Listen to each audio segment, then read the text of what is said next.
I think when I was about 12, my mom put me in modeling school, and my mom used to model, and she put me in Cleo Johnson School of Modeling in Chicago. And I just loved it. I loved running up and down the runway, but that was acting, to me. And then I saw a Barbizon commercial, and it was like, be a model or look like one. And I was like, Mom, you gotta send me to this place. You gotta send me. It was so expensive for us at the time. And anyway, I begged, and she sent me there. And my first acting class was there with a gentleman named Mr. Lush, was my first acting teacher. And I did a play. We did a scene from a play there, and I got the bug that just wouldn't quit. But really, I was always acting. My mom would catch me in the bathroom doing voices. She always thought I was in there talking to somebody. She'd be like, who is in there with you? And, but it was just always me doing all these different things. And my sister and I, my older sister and I, we're like a year apart. We just used to put on plays for the family all the time and always do little skits and stuff like that. So I was always acting. I just didn't know what to call it until I took that first class. My character's name is Lucille Flenery, and Lucille is the anchor of the family. She is a quiet storm that leads from behind, and she is the spiritual matriarch. What made me go for the role was, you start off with the audition. So Kim Coleman, who's a dear friend of mine and casting director, who's called me in numerous times, she called me in, I looked at the material, and it spoke to me. It's just, it started off with the writing, and the writing was so wonderful, and there was so much depth to the character. A lot of it came with ease. It's like if the writing is on the page, it makes it so much easier for the actor to, do their best. I didn't know a lot about BMF to begin with. So I learned a lot of things on the way. And then knowing I'm playing an actual real person, and that I had the opportunity to meet with the real Lucille Flenery and talk to her about so many different things about the character. And I would talk to her between scenes, even, and say, hey, how did you feel when this was happening? Or what do you think about this? Like, what were you looking at in the Bible? Or, and she would sometimes send me like a passage from the Bible, or she would just like send me a prayer and say, you got this, baby, and I'm praying for you. And I believe in you. I feel you. And just, she was always so encouraging. Yeah, I think so. I mean, there's such a familiarity about her. And when I look at the real Miss Lucille, she reminds me of my own mom too. And I'm from Chicago. They're from Detroit. It's right next door. I don't know. It was just such a divine connection. Like, I just feel like I know her. I really do. And I feel like she's part of my family. Like, I'm like, oh, it's you. So there are a lot of similarities to my mom too, and just how much family is important and what she puts into her kids. And but the difference is I didn't grow up with my dad really, but my dad is great. My dad and I are very close now, but they grew up in a 2-parent household, and they are very much in love, the Flenery family. And so having to kind of navigate the slope between kind of choosing between your kids and your husband is like tough, because he's trying to set a boundary, and I want to do the right thing too as a parent, but it's like, how do you put your kids out as a mother, and that's a very difficult thing to do, and to kind of be in the middle of those two people that you love so much. I think that part of the story is just so great. You have, all these multi-dimensional characters and all these layers that we get to play. And it's just wonderful, to see both sides, and to see the beginning of where they came from, that they actually came from a really good family, and a strong, solid, loving family. And that it's not the family that's broken, it's the neighborhood that's broken. And so what do you do when you have limited options available to you to try to follow your dreams, or try to help your parents save their home, so you all have a roof over your head? And what do you do? So yeah, there's so many different things in there. So you have the love, you have the you have the action, you have the entertainment, you get moved. Every time I watch it, I feel moved, and just connected to, there's so much heart in this story, so much heart and so much love. It really is beautiful. So he came, the very first day of shooting, and he just gave me a really big hug. I think he had watched me in the scene already by the time I met him the first time, and he was like, man, you just transform, man. And he was just so cool, loving. He's like a teddy bear. There's like a shyness about him a little bit sometimes too, and but very, very sweet, gentle, kind. Is always so giving. He gives the best gifts, and he's awesome with that.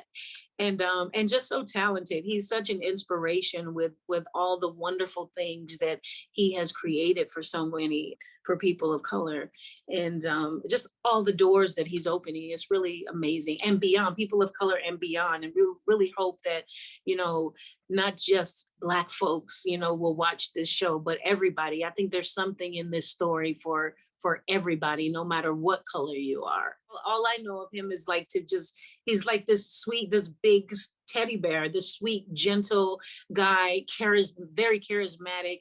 And like I said, yeah, it's surprising sometimes, because there's like, sometimes it feels like a shyness about him.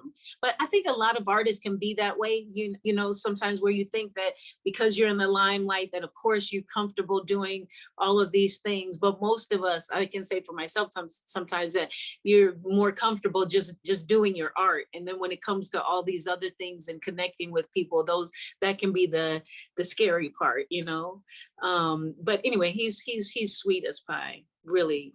I'm so thankful to be working with him, and just honored, really am. Ooh, I have a whole list of folks, and I wish I had it in front of me right now if I knew that you were going to ask me that, because I might not be able to remember a lot of the names of things that they've done. But one director I've always wanted to work with is Ang Lee. I would really love to work with him. I just love his work and everything that he does. Oh, you know who I would love to work with? Jordan Peele. I would love to work with Jordan Peele. Do you hear me, universe? Do you hear me? I'm putting it out there. I think he rocks. And some other really, really wonderful people that I just got to pull out my list. So I'm gonna have to get back to you on that for sure. How would I describe my career?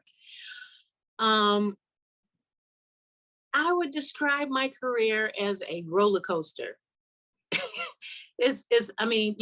I've been fortunate, to work in this business for a very long time, and to say that I'm a working actor, and that in itself to me is success, whether I'm on a big hit show or not, that I've made a living as an actor doing what I love to do. And I've been fortunate to play a wide range of characters, like you mentioned, the Fresh Prince, and that was a very character-y role. So I'm really a leading lady and a character actor as well. And I love that, because I love the range of a character actor, and having the opportunity to play leading lady roles too. But I like to do so many things. I love comedy, I love drama, I love crazy, because I just am. And I love action. I just worked and did a film called Malignant, which is out, a James Wan film, which is out right now in theaters, and on HBO Max, where I play a cop, and I get to do a lot of really fun stuff. So I love working.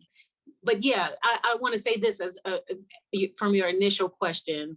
What would I say my career is like? I say it's like a roller coaster, and it's not always an easy ride to be an actor in this business, or just to be an artist in general. It's always, it ebbs and flows, and it takes a lot to really stay in the game and trust what you have. Sometimes you want to quit. Like literally, 3 to 4 years ago, I was kind of at my rock bottom, honestly, and I was like, what am I going to do? even though I had all these kind of where it seemed like irons in the fire and stuff. And on the outside, it looks better on the outside than what's actually happening, because all the things on the outside aren't always paying your bills or necessarily moving you forward. So it's been very challenging at times. But anyway, I'll stop there. I like working. I'm gonna tell you that much. I mean, I love comedy, and now I'm really attracted to things that are more fun. But even BMF, even though it's like a drama, there were a lot of funny things, and it was still really fun overall to do. So I love it's just fun to be doing, have the opportunity to do what you love. That's how I feel. But one thing I wanted to say about wanting to quit, and I just want to help encourage somebody else who might be feeling that way. You know, like just a few years ago, really, like I had hit my rock bottom, and you know, I do energy work and stuff and body work. I do massage sometimes. And I just happened to massage one of my friends one day. And she said, Michole, this is my friend Denise Grayson, one of my dearest friends in the world. And she said, you know, you should really try to do this. And I was like, and anyway, so she was like, you have healing hands and this and that. So I went out and I got a massage table, and I didn't even know if I could barely afford the massage table, and it might have been under $200 or something like that. So I go get myself a massage table, which is the beginning of shifting my focus into something else. So I put my attention on something else, and I just started giving, and I started focusing on, okay, how can I, you know, what's my process of healing? How can I help somebody? And I would meditate, you know, whenever I worked on somebody, and I would open myself up to listen to what they needed. And by opening myself up to allow something to come through me, I was opening myself up for myself and for someone else as well. So, and I started doing, I'm certified in Reiki 3, and I also do integrated energy therapy. Anyway, I just started really clearing myself with a lot of different things. And I just started clearing so much that, you know, I started attracting more in my life when I was just focusing on another thing. And it's just been very healing. And I'm so glad that that's been my journey, because it brought me to this place and really helped me to be more grounded, to handle all the things that are happening right now, and to be able to help support other people that are might be struggling. And it's been great, like on BMF in particular, because there's so many young people working on the show, and so many people, it's their first time out, you know, it's me just, you know, first acting role, and you know, they're all young and it's their first big thing, and to just be able to be there and support them in that way, energetically, spiritually, and just, you know, kind of help to parent and guide them through this process has been a wonderful, wonderful thing. And I feel it's part of my divine purpose. So I'm really just thankful for all the things that happened to me that seemed so difficult, but they were all part of the journey to be in this place to help to serve others. You know, it's hard sometimes when we're in it, even when things seem hard, even when you're doing the thing, but still to trust exactly where you are, no matter how big or how small. If you affect one person, it still matters. And to just trust that, because it is all cyclical. It's going to come back at some point, and stay open. Meditation, again, energy work for me, like integrated energy therapies is similar to Reiki in a way, but you're working with the angelic realm. And so I communicate with the angels all the time, or my guides and stuff. And I, you know, just have learned my language with the spirit, and that helps me so very much. And the energy work itself has helped me to just ground myself more, even though, you know, because I can be a person who's all, you know, it takes a lot for me to ground myself. So that helps me tremendously. So as a meditation, energy work, and friends and family, really love, you know, I have a really good support system around me. And during my hard times, you know, my friends really lifted me up, really. And one of my dear friends, she said to me, my friend Yolanda Martin, she said, you know, because I felt like, you know, as you age in the business, like, I'm like, oh, it's just over. it's over, because now I'm, you know, this age or whatever. And now what else am I going to do? The business sees women like this, or, you know, whatever. And it has to be over. And she's like, no, your best years are ahead of you, not behind you. And that's like such a simple thing. But I was like, what? And, you know, but to know that my best years, and this was like 3 or 4 years ago, your best years are ahead of you, not behind you. And I thought, how can that be? How can that be? And it's so true. It's so true. I mean, where I am today and where I was like just 3 years ago is unbelievable to me.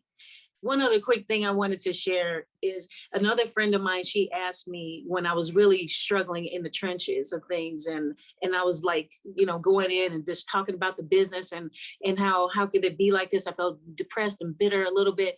And she said, what if you were thriving? My friend Kimley Smith said that. She said, what if you were thriving?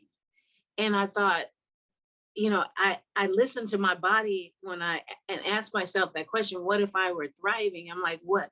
Well, I didn't even know what that was. I couldn't even imagine it. And so all I could do was bawl my eyes out, because subconsciously I think I was keeping it away from me, because I couldn't see it. I couldn't imagine it. And I didn't feel like I deserved it. And I was just afraid of it, more afraid of thriving than failing, I guess, in a way, you know? And so, but once I became conscious of that, and started just going in on the work and really healing and stuff like that, it really shifted that. But I didn't know that I was uncomfortable with thriving until she asked me that question. So anyway, that's just food for thought. I mean, I have a hard time with the internet sometimes, and personally, sometimes I just feel pressured to do so much, and you know, you to put all your personal business out there, and then, you know, it can be very self-indulgent and that kind of thing. So sometimes I have a hard time with that personally. But you know, I think it does really help a lot of people. It has leveled the playing field. Anybody can kind of become a star on their own, you know, by building up their social media, and you know, and all these things. And I mean, I think the thing that's awesome about it is, you know, there's more opportunity out there to create things for yourself. And I think that's awesome. So to me, like I would always say, you know, don't wait by your phone.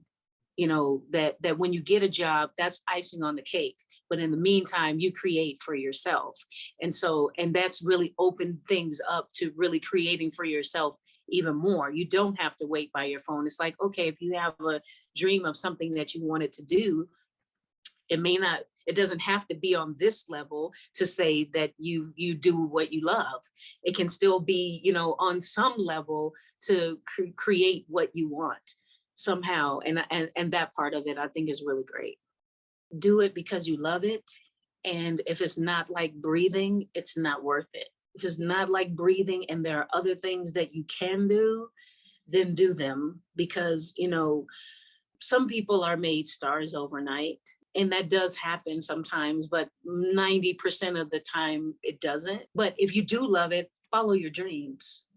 Follow your dreams. And also I would say, be loving and compassionate with yourself wherever you are. To be loving and compassionate. And the more you kind of embrace what is, even in the trying times, and go, it doesn't have it, even though it's not what you want it to be like right now, to still go, okay, it's not, I just love yourself through that. Love your, you know, and say, you know, I'm going to show up for you. I'm here for you. I love you. And I forgive you for whatever. And, but I'm still here for you. And show up for yourself like that every day. And the more you really love what is, then you create more space for the good to come to you. Because so often we can, like, you know, I mean, I'm guilty of this myself, you know, where I tear myself down. I mean, I was doing that last night, but, you know, but it's like still going, okay, or my stomach's hanging out. Okay, I love you, stomach. I love you, you know, today. And that's what you are today. And, you know, and that's okay right now, because just right now it's like this. It doesn't mean it's going to be that way always. Right now it's like this. And right now it's like this. In each moment, from one moment to the next, things are always changing. So making space and allowing them to do so. Hopefully we're going back for season 2 with BMF. I have other things that I want to do. I would also like to work on some music. I am a singer songwriter also, and I also have another project. I did a film a while ago called The Strange Eyes of Dr. Mize. And we broke the film down into 10-minute, eight 10-minute episodes, 10-minute webisodes. And we ended up winning the Gotham Award for it. So anyway, so we've been working on the sequel for that. And so am co-creator and will be a producer on that as well, and the star on the show. And so I'm really looking forward to getting into that very soon. If you spend as much time loving yourself as you do tearing yourself down, it'll create a better space for you and the whole world. If we all started from the inside out, like with just one person starting with you, can help heal the whole world.